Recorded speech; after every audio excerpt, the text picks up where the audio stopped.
ડીજીપીના આદેશ બાદ સુરત પોલીસ એક્શનમાં આવી ગઈ છે। ત્યારે નાનપુરા ખાતે આવેલ સાજુ કોઠારીના ઘરે પોલીસ ત્રાટકી છે। ત્યારે સુરત પોલીસ દ્વારા કાર્યવાહી કરવામાં આવી। ત્યારે આરોપી વિરુદ્ધ ખંડણી અને ધાક ધમકી જેવા ગુના નોંધાયા છે। ત્યારે ગેરકાયદેસર વીજ કનેક્શન દૂર કરવામાં આવ્યા છે।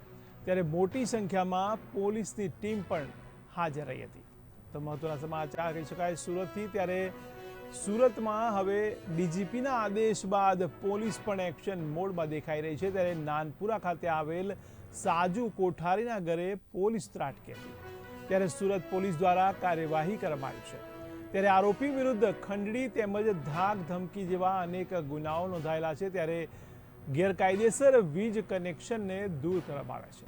ત્યારે મોટી સંખ્યામાં પોલીસની ટીમ પણ हाजिर रही है।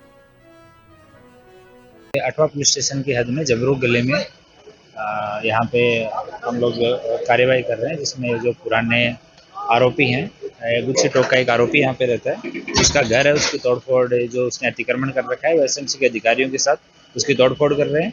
और बाकी जो अवैध उसने किराएदार रखे हुए हैं जिनका वेरिफिकेशन नहीं कराया हुआ है उसका गुना दाखिल करेंगे।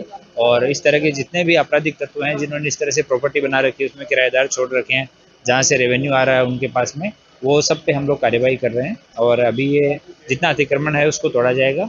और साथ में हमने टोरेंट पावर की जो विजिलेंस की टीम है उसको भी साथ में रखा है। तो ये लोग बिजली चोरी करके और अवैध तरीके से खुद भी चोरी की हुई बिजली यूज करते हैं और अपने आसपास अपना प्रभाव वाले क्षेत्र में भी वो बिजली है वो उसको यूज करवाते हैं। तो अभी यहाँ पे हम लोग जमरू गली में कार्यवाही चल रही है।